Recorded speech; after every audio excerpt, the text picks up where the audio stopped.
Joseph. He did PhD from Department of Physics, Rey Juan Carlos University, Madrid, Spain. Then he moved to Nanyang Technological University for the postdoctoral research, and then he moved to Tel Aviv University. And after that, he has moved to US for a short period of time as a postdoctoral researcher. Then he returned back to India and opened a company. He became a CEO of that company before joining to GITAM. So his research interest is quantum computation and information and quantum propulsion. So platform is yours. Welcome Dr. Sijo K for the faculty summit. Okay, thank you Dr. Sudeshna for the nice introduction. Okay, so the topic is anti-gravity warp drive in Bohmian quantum gravity. So we will go into the details of what is anti-gravity warp drive and what is Bohmian quantum gravity. Okay, so maybe first you will think that it is some kind of science fiction which cannot be done, and then finally you can evaluate yourself whether it is possible to do it or not. Okay, so the first thing, the problem, we will state the problem maybe in a science fiction way, then we will tell why quantum technology is useful in this context, and then we will tell you a little bit about an alternate formulation of quantum mechanics. It's called Bohmian mechanics, and its relation to scalar tensor theory of gravity, and I will show some result and its further directions. Okay, so the problem, so maybe you think it is science fiction, so do we need to go to another planet? Maybe some will say, okay, I'm happy to be here, but personally I feel like we are having so many challenges. One is the rising population, then the resource depletion, then the environmental issues, and then the second one, wars. If we don't have enough space, we are always fighting each other. So there is always a need for expansion. Our resources are finite and we need new frontiers. So for the human survival, we need to become multi-planetary. Otherwise, it will be difficult to survive and think about something happens here, maybe a nuclear bomb explode here. It will not be here. So at least our next generation. So we always need technological advancement by pushing the boundaries of technologies and innovation. Okay. So now NASA has found almost up to date almost 5,000 Earth-like exoplanets. Exoplanets are the planets which looks like the Earth, almost the size will be the same, and almost the atmosphere, the climates will almost the same, and there will be water. So there is a chance that if we go there, we can live happily, probably, if the climate is okay. So this is a artist depiction of another exoplanet. Here you see that when you wake up and think about you are in an exoplanet, and if you wake up, what you will see that sometimes you will see two suns if it is orbiting around a binary star system. That's what you are going to see. So this is the artist description of a Glacis 667c, and suppose this is our okay, sunset or sunrise. I think it's whatever it is. Okay, this here. And we see, can you see the difference? These are the 3 exoplanets, and if you wake up in the morning, you will see your day will be looks like almost like this. What is the difference? I will say here the difference is the size of the sun is different. Okay, so you will feel it's almost the same, but certain things will be different. The climate will be different. All these things. They are making the After Earth movie here. After Earth, there is one movie. Okay. Will Smith acted as the hero in the same story. They Oh. exploited Earth and they will go to another planet. Okay. Start exploiting. Okay, maybe I don't know about that movie.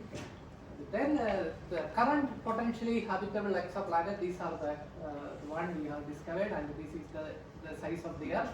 So this the Kepler 62e and all these type of planets they have discovered with a telescope called I think Kepler satellite.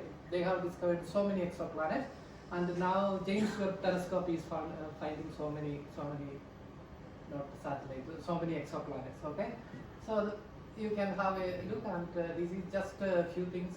I think it's 2013. It's 10 years old data. But okay, anyway, after that we found so many different exoplanets. Okay, so now, okay, so another problem, if we continue to stay here, there is another problem. There is something called gamma ray burst. So if supernova collide, then what will happen? It will emit extreme radiation. It's a gamma rays. It's like nuclear radiation, and if it comes, there are two kind of okay. So there are two kind of gamma ray radiation. It will last for few seconds or last for few minutes. Okay. Then what will happen if a gamma ray burst will come? Then the atmosphere will get ionized, and it can strip away our atmosphere, and almost all the living beings will be dead in a fraction of a second. It's one of the problem, and then it can impact our climate and ecosystems. Basically, life will not be possible there. Okay.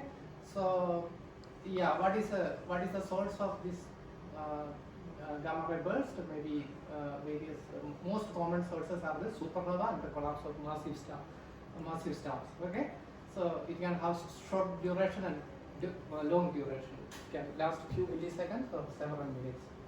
Okay, so then maybe you may not worried about because we are not worried about this gamma ray burst because it is not happening near our planetary system. Okay, someday it will happen, we don't know when it will happen. It's not happening. But you So- believe that the sun is going to be die like a white dog. It's not going to be blast like a supernova. Yeah, that will take maybe billions of years. But we and, believe that. We know yeah, that it's going to be die like a white dog. Okay? Not Yeah, like a yeah. supernova. Yeah, so our star is also not permanent forever, it will die at some point. Then we have to move. Maybe not our generation, maybe means our next generation probably. Is it possible that some new star is going to come? Yeah, always like in outer space, it's just stars are forming and stars are dying. So So it if is we are lucky, happening. then we'll get another star there. Yeah, probably. Or already established exoplanets are there. We will be able to do. Okay, so yeah, so one of the survival strategy is space colonization. So we can start human colonies on other celestial bodies, and even going to Mars is difficult for us. So then, how can we think about going to another planet? Okay. So how will we survive in the future? So there the quantum technologies will come. So then you will wonder how the quantum technologies what the quantum technologies has to do with this kind of science fiction question. Maybe you think science fiction. Then even though the quantum technologies are operating in a minuscule scale, their application can span to light years. Okay. Thing is that if it is quantum technology, we can handle. The size is smaller. The objects, the small devices that we make, it's in our own size. So we can build things only if it's quantum technology. Otherwise, if it is some gravitational kind of thing, then you need big things. You need to build massive kind of things. So that is not possible. So the only thing is quantum technology. So myself and Shankar a few months ago we gave a talk about quantum technologies of the future. So by that time, okay, we were discussing few topics, and recently one of the catchy thing is quantum computing. Everybody is after quantum computing. So why everybody is interested? Because it solves complex problems which are not possible to solve with the classical computers. Then the second one is quantum communication. Quantum communication, if you can entangle two quantum states, then you can encrypt the information, and then you can transmit over vast distance, and the information still be preserved. So then the unexplored regime, only United States they are working, but in India very few people are working. That's called quantum propulsion. So how can you use the quantum principle for advanced propulsion systems? So the main problem, I told you, the exoplanets are usually maybe 200 to 2000 light years away. Even if you start travel at the speed of light, it will take 200 years or 2000 years, but that is not possible. So we need much faster travel, faster than light travel. So so the thing is that in order to explore the space, we need quantum technology. Okay, it will bring a new era where the problems that we thought once we thought it impossible, it may become possible. Okay. So then I'll tell you there is it's a program. So I got interested because yeah, I'll tell you that story later. So this is something called NASA's Breakthrough Propulsion Physics Program. And when people speak about faster than light travel, people will say no, this is not going to happen. One of the main reasons is they say that Einstein's theory don't support the faster than light because you say that if you travel faster than light, then the mass will become infinite, then you cannot accelerate further. That is what the like simple arguments from the special relativity you will use, or you can use general relativity argument that it need different kind of matter that is not supported by the Einstein's theory. So many problems are there. He So, said that if you travel faster than light, you get into future. Is it not? not like that. We are telling, we are traveling in space, not in time. Traveling faster than light means we are traveling. We are not going back in time. That's going back in time. We are traveling only in space. Okay, so it's not in time. Okay, so that is also traveling back in time. There is another problem. There is something called a grandfather paradox. Maybe if you travel back in time, you can kill your grandfather, and then you will not be born. So that there is a paradox actually. So it doesn't allow things like going back in time. Okay. Yes, there was in Harry Potter they used, correct? And there was one of those stations. Okay. So yeah. So what they did, what NASA did, there's Mark J. Millis, he's one of the NASA scientists. At 1996 to 2002, they supported ideas which tell about this kind of breakthrough propulsion physics. And in 2002 they stopped, and we don't know the reason why they stopped. There were so many ideas, and they started promoting that thing. And by that time, different kind of propulsion schemes were proposed, and this warp drive is proposed by Alcubierre independently. He was watching some Star Trek movie, and he was working in UK in a university, and he thought, why can't I propose a space-time which allows this kind of thing? And then he made it, and then it became become very popular. Okay, so the breakthrough propulsion program, what they will do, they will investigate and assess new propulsion technologies with the potential to enable faster space travel. And the other thing also, why they are interested, because they are not interested in rocket propulsion, because if you want to travel vast distance, then the mass of the rocket will be very high. Then it's not possible because you need to store all the fuel. So they are looking for the alternatives. Okay, so. Okay, so in breakthrough propulsion physics program, what their focus area was, the first one is warp drive, okay, and the second one is antimatter propulsion. They collect the antimatter, then use it ignite it and use it for propulsion. But this we don't know whether it will be faster than light or not. They are not actually looking faster than light. They are looking alternative ways to travel. Okay. So warp drive and wormholes, it will do much faster than light travel. But when you're saying antimatter propulsion, but we don't know where all antimatters are. Yeah, you can create actually in the lab where they are storing, but we don't know how to produce massively. But yeah, so okay. So the main interest is in warp drive propulsion and wormhole propulsion. What warp drive will do? Suppose you want to travel to space, then what you will do? According to Einstein's theory, space is like a deformable media. Okay. So, Vijay, can you give me a paper? Yes. Okay. Thank you. So in warp drive, what we will do? If I want to travel from this point to this point, what I will do? I will bend the space like this way. So what will happen? The space will contract in the back and contract in the front and expand in the back. So there will be a push. Space-time is pushing you. So you will travel. So you will reduce the distance, effective distance. When you shrink the space like this way, the distance will reduce. Then you can travel vast distance. But in wormhole propulsion, what you will do? You punch the hole. If you want to go from one point to another, suppose the space-time is like this, then you make a hole. Then you move from this point to this point. But that wormhole propulsion, you need a lot of energy. Why you need a lot of energy? Then you need to punch a hole in the space-time. That will need a lot of energy. But here, you don't need to punch a hole in the space-time. You need to bend the space-time in front. Like this one has to bend inward, and this has to expand. So that expansion is the problem. How do you expand? Bending, you know, you can do if you have a matter, then you can bend the space-time. But if you put the some kind of material in the pipe, then you can expand the space-time. So, okay. So that is the difference. So saying using this one, you don't require, with these scales, you don't require energy to travel in line. You need to supply energy, but the thing is that here you are not punching the hole. So you are not making a tunnel like this. If you want to make a tunnel, then this will be even faster. The wormhole propulsion will be even faster. But you need more energy. But we don't know how to punch a hole there. There are different kind of wormholes. We need to make traversable wormhole. So traversable wormhole, if a spaceship enter here, because it's a matter, it will immediately close. The wormhole will close. So you need to keep it open. Then only it can travel. So here you don't have that problem. Can I compare this wormhole like a black hole? Wormhole, yeah.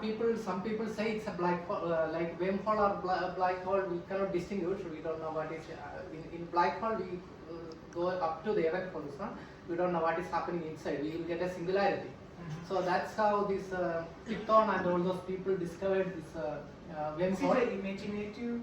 Like we don't have a like proof of this kind of wormhole kind of features in this space. Proof we don't, but we think it's making microscopic wormholes. It's always there are theories, Okay. but we don't know is there any wormhole we haven't detected actually. Okay. So at least big wormholes. Okay. So that's an active area. People are trying.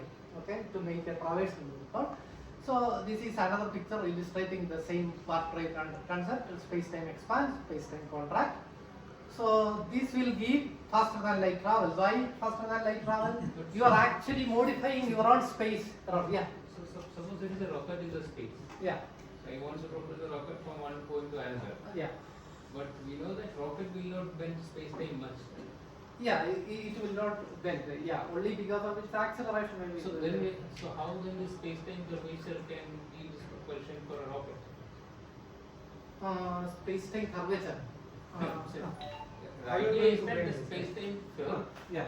and because of this curvature, it can travel from one point to another. Yeah. Not only curvature. Or a rocket only make maybe it will make only this portion. Only gravity will make. If you accelerate, it create a gravity. Basically, this, I think so rocket is not going to bend space-time much. Correct? Yeah. Because It will its not. density is also. Yeah. How it is possible then to propel a rocket from one point to another? It is a conservation moment that we are using. It's not. We are not using any advanced concepts. It's simple, like Newton's third law. That is what happening No. there. Yeah. Whose space-time curvature? How to propel a rocket. So that is, if it is a rocket, because if you can modify the space-time, it will propel. How? But a rocket cannot modify the space. Yeah, You that's need right. again another external agency to make this bending. Yeah, that is. But that will cost again high energy. Yeah. That's we will come to that, whether that energy requirement is it true or not. So okay. Okay. So what happens?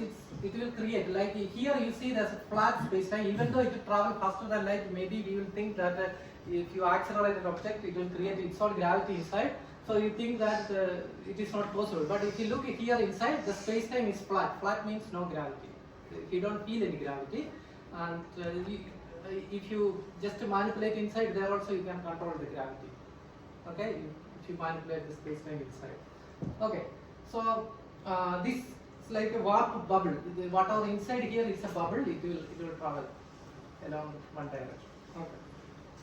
So now the problem is you need to, if you want to do warp drive, you have to say the energy, it will violate weak energy condition and it will violate null energy condition. It's just a technical type telling,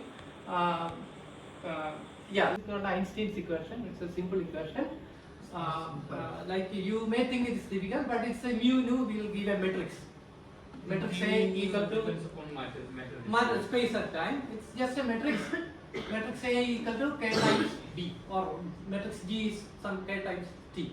And one more difference is it is a function. Like in the usual matrix we write 1, 2, 3, 4. There you can put a function like x square, x cube, or sin x, cos x.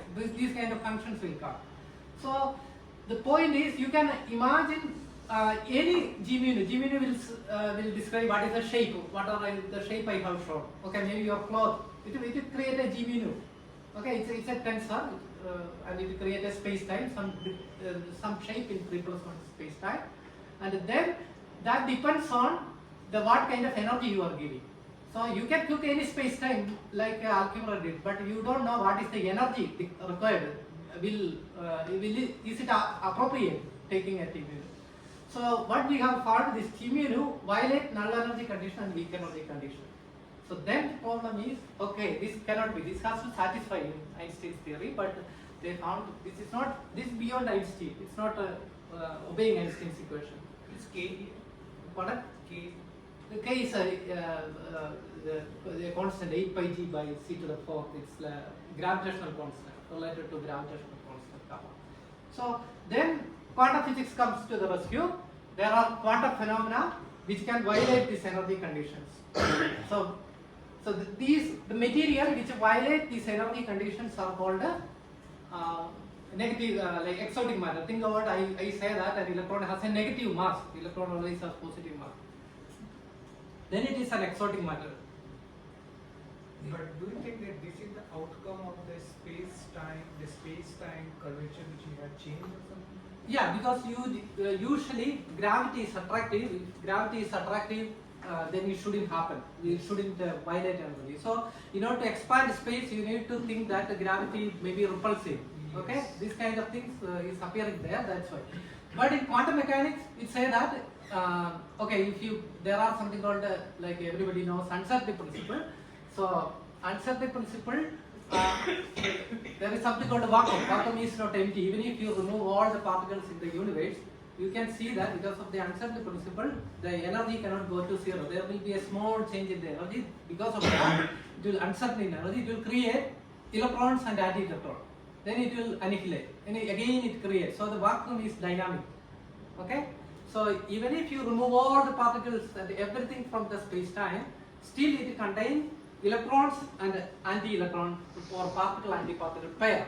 So these can have small energy. Energy can be little bit above zero or little bit below zero. So it allows negative energy. So that is like a exotic matter. And the other thing, Casimir effect. Casimir effect is nothing. It's just if you take two plates and if you put it very close together and if you remove all the material, then what will happen? Somebody it start attracting. So actually nothing should happen, but it will attract. That's called the Casimir effect.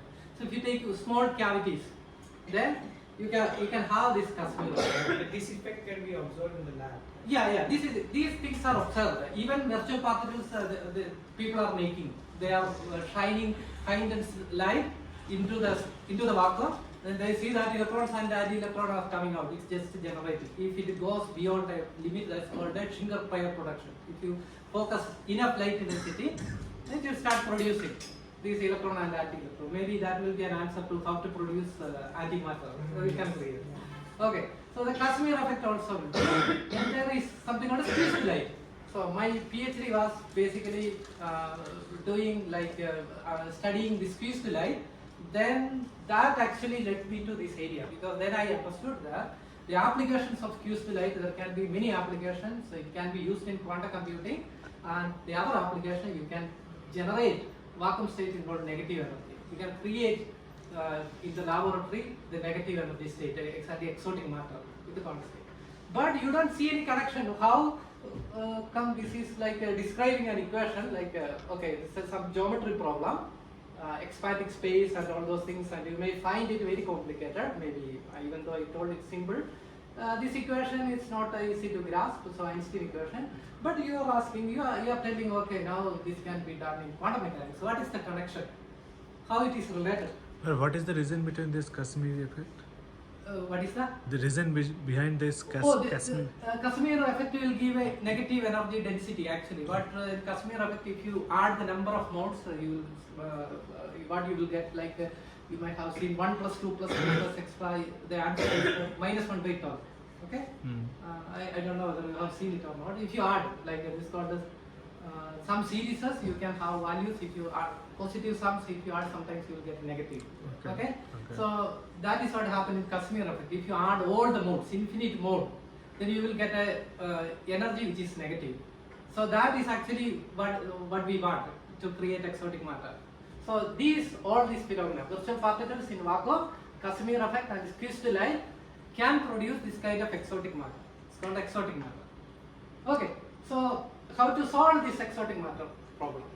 So the thing is that if you want to better understand a gravitational problem, exotic matter problem is a gravitational problem. So this problem needs to be mapped into a quantum problem. If it's a quantum problem, then you have good control, because there is no tensor, nothing. It's just a scalar equation, wave equations. If you don't solve wave equation, you can do it. So now, how do we get an equation? I told you, if you take a T mu classical means no quantum effect, then you will get up to this type. So you need to modify Einstein equation.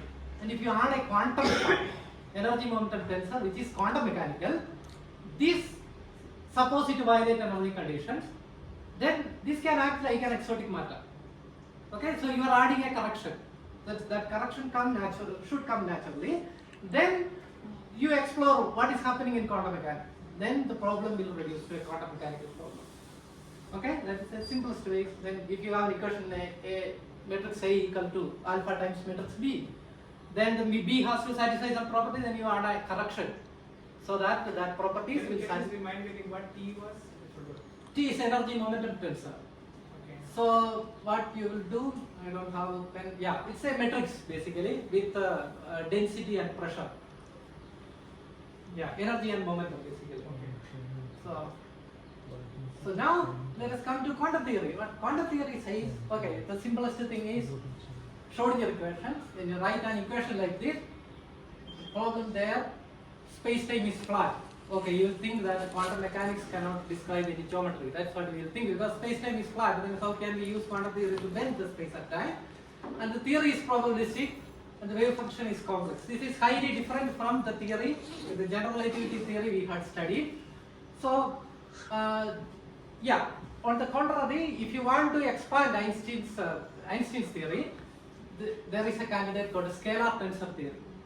So in the quantum mechanics we deal with the scalar things, so wave function is a scalar, it's not a vector, it's not a tensor. But in gravity, you will always get a tensor. So you can either add a scalar to the gravity. Then let us see what will happen. So these are typical Browns-Sticker theories. So an example, we are studying a theory similar to this theory, not exactly. What is G, sir?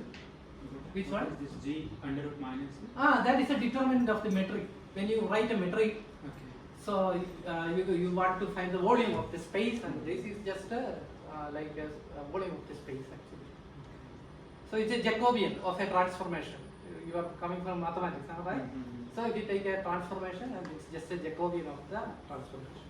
So it's like r theta plane. Then if you take the Jacobian, it will be xy coordinate. Jacobian is 1. Mm-hmm. Then the r theta plane, it will be r. Jacobian will be r. R d theta d phi. So that r is that thing. Okay. So then there is something called the Copenhagen interpretation in quantum mechanics. So what it says, electron is particle or wave. So you don't see it both simultaneously. If you measure the particle properties, electron is a particle. If you measure the wave properties, electron is a wave.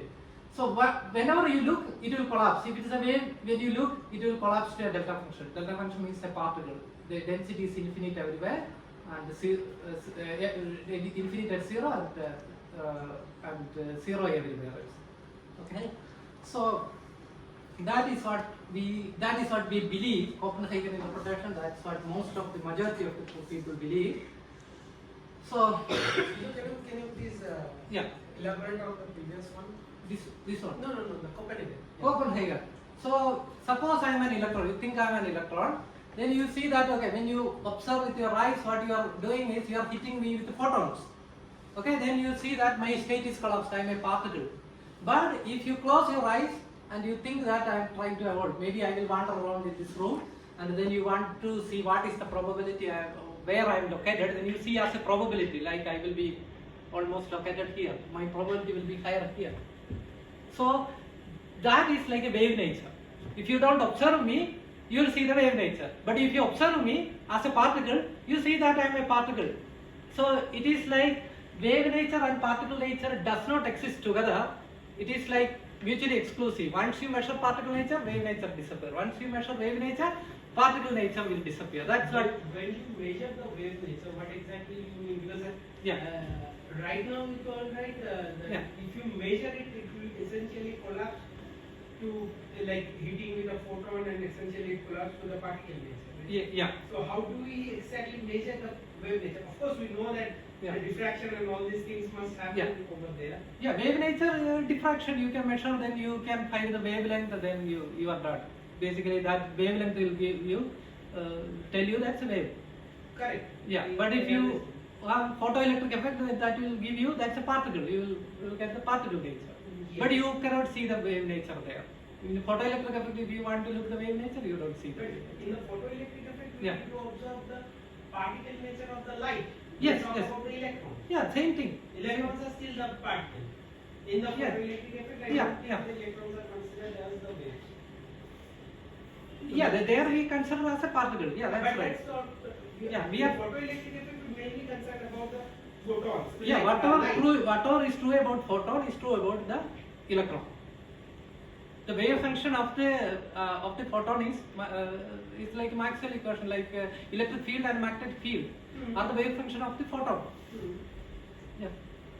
For example, if I take electron gun and try to Yeah. send through the double slit, Yeah. right? And if you don't observe it, you will get interference. If you start observing it, then you will not never get interference. Yeah, exactly. That's what I'm telling. So we can see, but there are.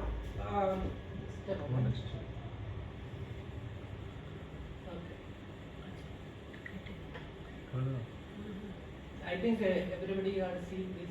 Maybe this I used to show my students. Okay. What is happening? It was working. Yeah. Okay. Okay. So let us see this thing. Okay. So this is like a water surface, and then you have a silicon droplet. It's moving. So you can see that the wave, the particles sit there. Okay, this is the experimental setup. There is a shaker, and then you put some. I think it's not water, silicon oil, and then this droplet is the water. Okay, so it will repel the water. So now you look here. So the wave is around the particle. So you can see both simultaneously. This is not a quantum experiment. They are mimicking quantum experiment in a big scale. So you can see both particle and wave together. And if you This is against the Copenhagen equilibrium. yes. So then if you look the average of this particle, finally you see that a wave nature will appear. It's like a standing wave. Yeah. So here, if you make a standing wave inside, this is what. Okay, wherever it is red, then it has, yeah, you will get something like this. It's a probability distribution. If you wait long enough, you will see the probability distribution. So these are Faraday waves and all those things they are telling about that. So I think you got the idea. Okay, this is the difference. A slight philosophical difference we are taking. We are telling. So we are telling light is. Photon or whatever the particle is simultaneously exists as particle and wave. Okay, independent of your observation.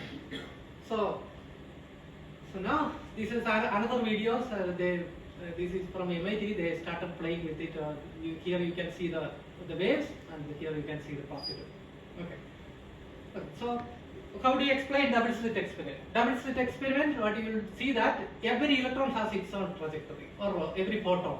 The most dense region, here number of photons are hitting, the more number of photons will hit here. That's why you get the interference pattern. Bright spots here, dark spot here, bright, dark, bright, like that. You get the difference pattern. And you have noticed that the trajectories are not linear.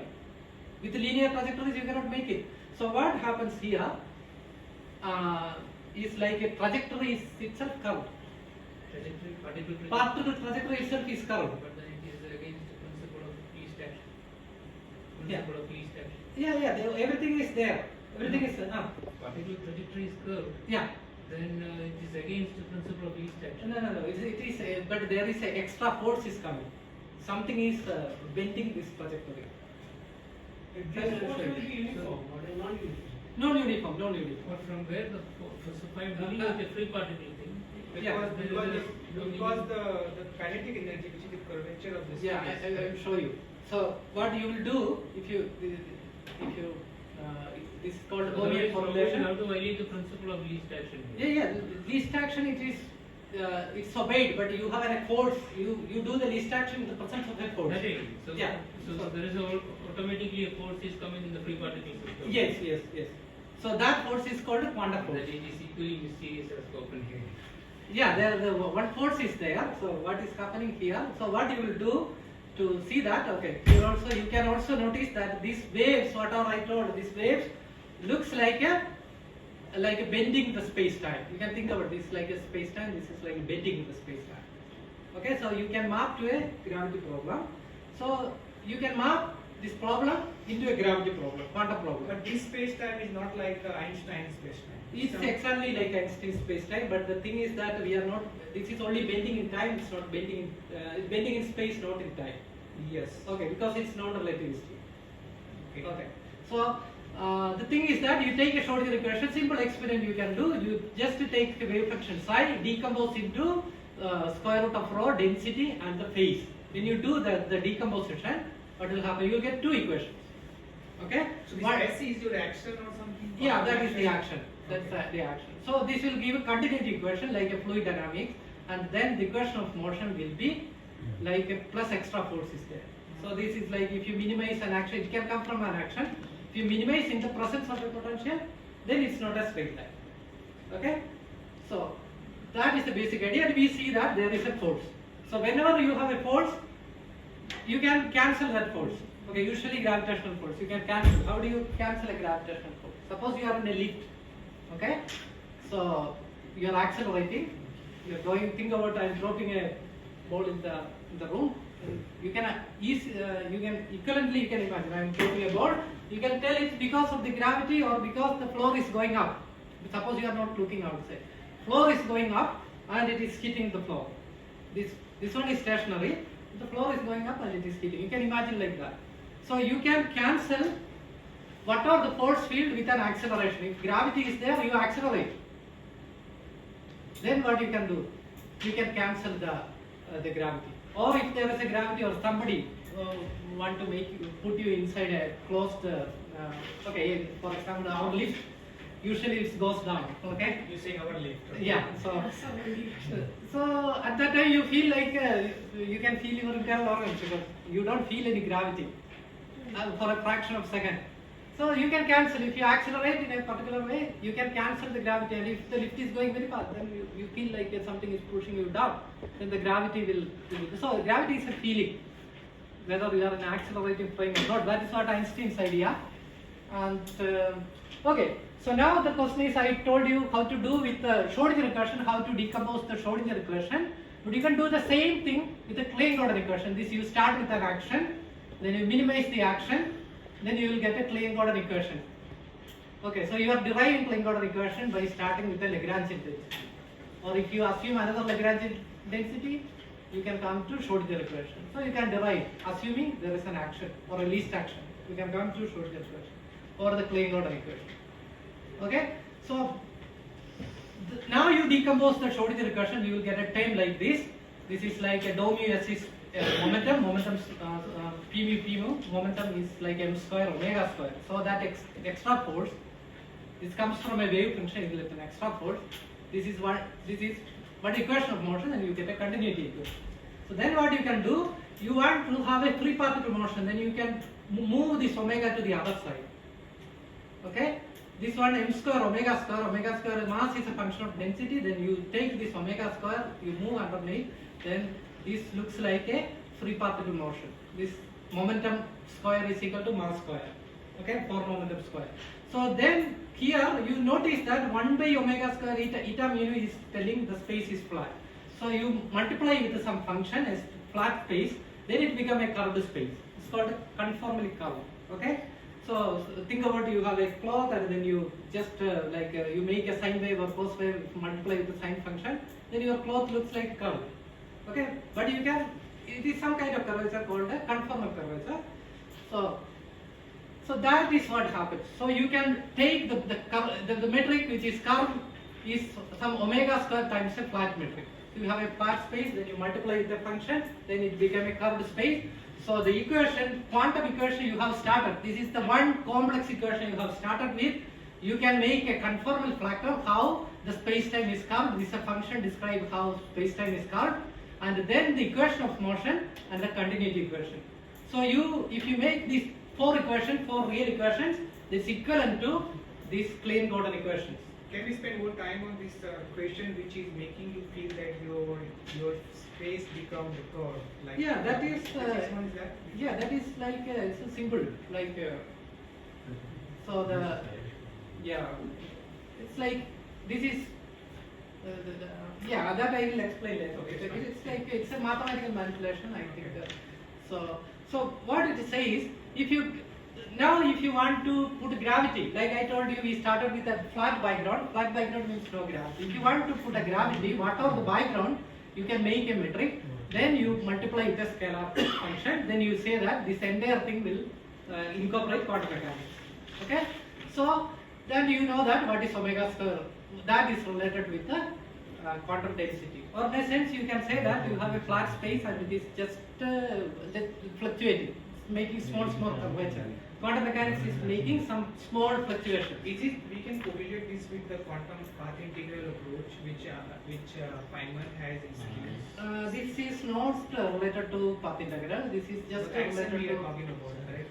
Yeah, so that also you can think like a path integral. Particle goes from one point to another.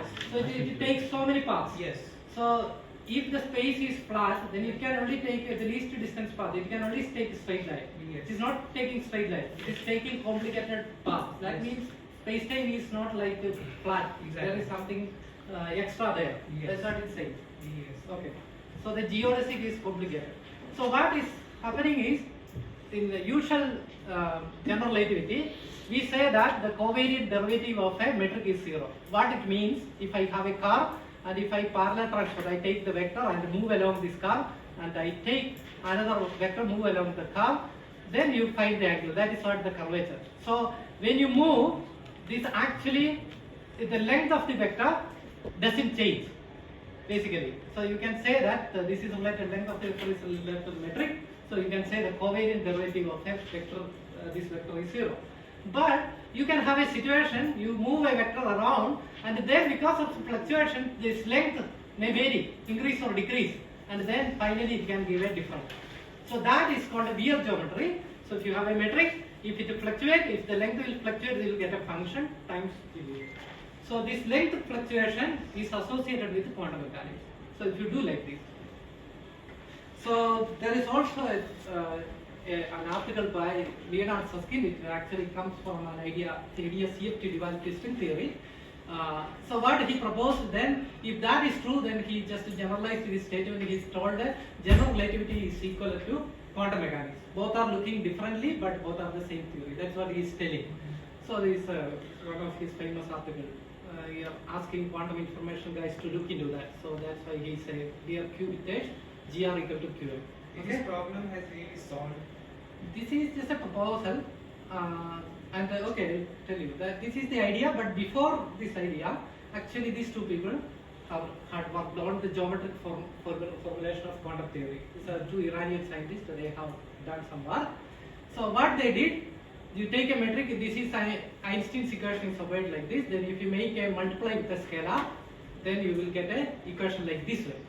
So if you compare this equation, Einstein-Hilbert action, this looks like a Klein-Gordon equation, but the only thing is the kinetic energy. This is called the kinetic energy. It is negative here.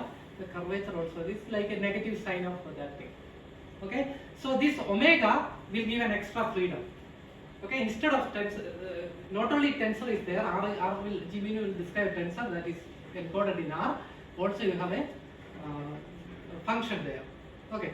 So then we started on that thing, and then we added a quantum matter field in a different way, and then like this is how we started with their work, and then we tried to modify their work, and then what we did with the Torgave, we proposed an action like this. Maybe you may think it is difficult, but this is just a conformally transformed Einstein equation.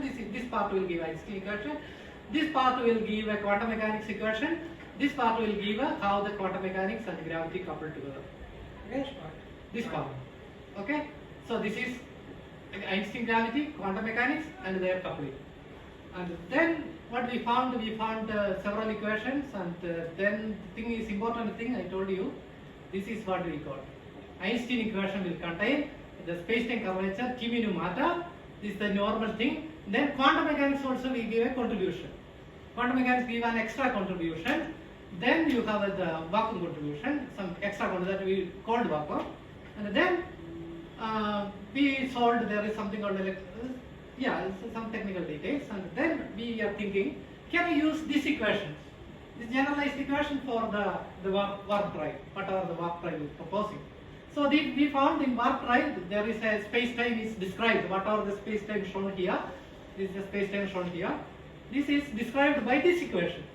Okay, the metric can be written as, okay, something like this, and then I can map that to a purely quantum mechanical problem, an equation like this. It's a scalar equation. I can map to an equation like this, and then this is what the metric terms are. And then I am looking. I will take the. I told you this is the energy density. Here you get a negative sign. That is actually the problem. This I solved with the Einstein equation. I will get a negative 10. That is what made the problem. So I need to find a way to remove that negative sign. So what I will do, I will use my theory or our theory. We just take this quantity. We calculate the same quantity. So that we find here there is a kappa. You asked me what is kappa. It's a gravitational coupling constant. So this is very small number. Here also very small number. So I ignore this. I pay attention to a fluctuation. This is called conformal fluctuation. So if you have space-time, it is just oscillating. It's a expand, contract. It's the quantum mechanics is doing all these interesting things there. So I take that thing, then I substitute with the negative energy contribution I got, then I get an equation. It's a wave equation actually. It's a BLR shape. Okay? So this is a wave equation actually. That wave equation you can write in terms of metric, then you get an equation like this. This given is a metric. It's a wave equation. So this is what we got. So if you solve, what is rho? Rho is maybe it can be a density of the electron, or the photon density. It can be anything. If you solve this differential equation, and if you find a density, obey this equation, then you solve. You can expand the space-time. So only what happened now, we had a general relativity problem. We mapped into a quantum problem. It's only containing quantum mechanical quantities. Okay? So if the space-time, the background space-time is flat, this can also become flat. Okay? So now what can you do with this result?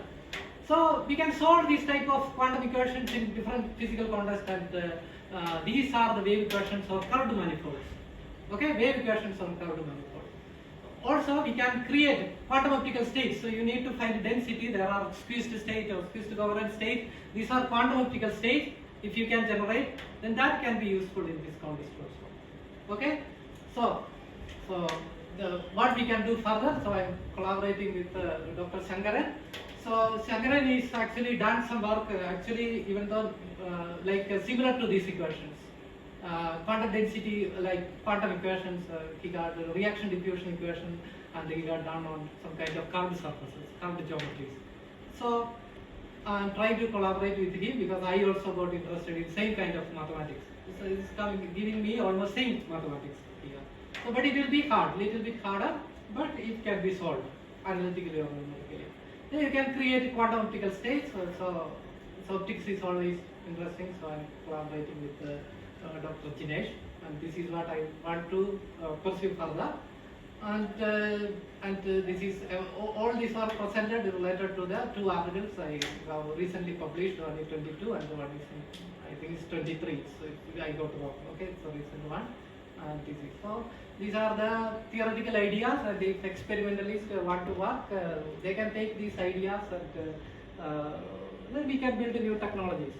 Okay. That's all about it, and thank you. So can you go to this 33 question?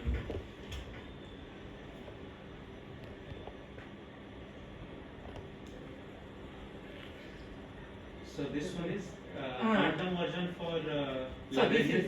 this is like in quantum mechanics, this is something called a Klein-Gordon equation. Yeah. Yes. So that what I am telling, if you look at Einstein equation, you don't see any scalar functions. But if you scale it with a scalar, you see another scalar. It's like a Klein-Gordon equation. It is giving extra degrees of freedom. Not only tensor. Here only tensor is there. So if you confirm and transfer, you will get a scalar. So you are going to a scalar tensor theory. So the scalar is the small fluctuations. Small fluctuations are there, quantum mechanical fluctuation, very small that you don't notice. So that is what I just, it looks like a scalar function in the quantum field theory, that's what I'm saying. Only the sign is reversed. Okay. So these Yeah. these equations, for example, Klein-Gordon or Yeah. you talk about Schrodinger, these Yeah. first they evolve in classical sense, right? Yes, So I'm yes. asking that 33 Lagrangian, can you reduce to the classical Lagrangian for Klein-Gordon equation? Like my question This is classical field theory. Actually, this is I'm just telling phi is a classical. The only thing is phi can be complex for real, but in here everything is real. in originality, Yeah. Klein-Gordon equations evolve in, it is like completely I think partial differential equation. Yes, yes. Partial So differential. can There you is reduce partial 33 to this classical PD of Everything is original- classical PDE. Everything is classical PDE. So it's also like a quantum field theory, you need to quantize it. There is another step that we don't do. This one you need to go one more step, then only it will become. This is like you can think about classical field. Even though I say like electromagnetism, it's a classical field. Electric and magnetic. When you quantize, you get a photon. Then it's quantum field. Then only the quantumness comes. So, one more thing. So you have taken like you have done this calculation which based on this Klein-Gordon equation, right? Yeah.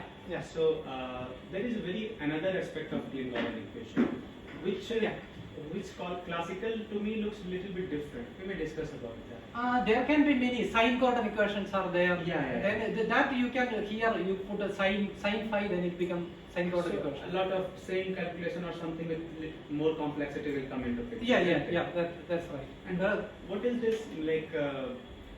I mean, is there any other equation also like Klein-Gordon, sine-Gordon? Like a higher order nonlinear KdV equation, like it's not a quantum. Nonlinear equations are there. Yes, Then, so you can do all these theory for Yeah. those equations also? Yeah. No. It has to come from this theory. It will be similar to actually, even though I told this is a PDE. This is it looks like a second order PDE, but it's a nonlinear PDE actually. Because you 1, 2, 3, 4 looks like a KdV. So if you take a metric in a proper way, you can map to the KdV equation. You choose your metric in a way that you want. Okay. Some problem you say that okay, that will support exotic. I have worked on KdV equation. Okay. So this exactly 1, 2, 3, 4 nonlinear PDEs actually. If you know nonlinear PDE how to solve, then you take this metric and then you say that okay, I found a density here. So the interesting thing is, if you solve for second order thing, you will get only sine and cos, like oscillating functions. But if you solve fourth order, you can get hyperbolic functions, cos h, sin h functions. So that is giving extra physics here. So the moral of the story is, if you can fix like hyperbolic functions, like somewhere you can maintain, then it can act like exotic matter. So that you need to check. Okay, it has to obey this equation. Okay. Any question? So you talked about exotic matter, right? Yeah. And space-time. Yeah. So if I'm not wrong, space-time is a fourth dimension, right? 3 space, 1 time. So Yeah. it says space plus time means, can you say it's a fourth dimension? Yeah, you can 3. Usually we say 3 plus 1 dimension, 4 dimension. Fourth dimension. Yeah.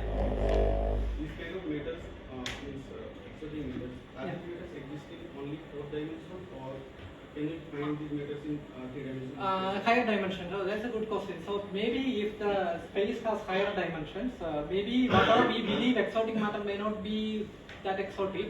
Maybe in normal matter in higher dimension, there are possibilities. So we are dealing with the 4 dimension, and we are seeing these are not normal materials. Like if you like in normal things, it won't work. We need to do something exotic. Then only it will. So for example, negative mass. Okay, so we see that in a Dirac equation, negative mass is appearing. Like a positron will have negative mass. but we are not correlating that in a general relativity. We always think about positive mass. Positive mass always attract things. So what kind of particles which consist of, like So quark particles are there? no, you can take electron. That's not the idea. So you can take an electron and then you design a cavity or maybe optical cavity, something in a very, I don't know which kind of design, and you say that density, electron density obey this thing, then you got the exotic matter. So that's the idea. So you have to engineer a density which obey this partial differential equation, and you say that suppose the rho equal to x to the 4. Okay, then you try to build that kind of wave function. So if you look at usual wave function, it won't happen. So you have to engineer the wave function, and if you can support that kind of wave function, then it will like start traveling, it will start propagating. So that is like a exploration we have to do. Like which quantum system can support, or which optical system, maybe, I don't know, maybe optical fibers, okay, SAR is working. So they are any limitation for exotic wave?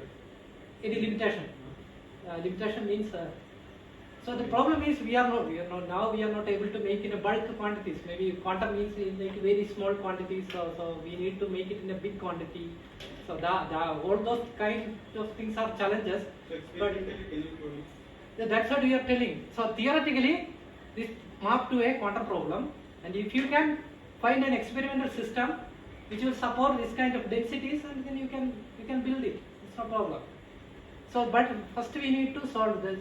This mathematicians has to look into various aspects of this equation, how to solve it, what is the solutions that we need to give to the experimental guys, and then they will make it. Or if they make it, it will work. That's what it says. So what are the preliminary ingredient which can help you to really design materials which satisfy this equation? Like if I give you material and then I need to find out that that electron or the quasi-particle which we have in this material is really behaving your equations. That I don't know. Okay, we can need discuss to- later Yeah, in this yeah. time. Okay. To close the session. Okay. Thank you very much.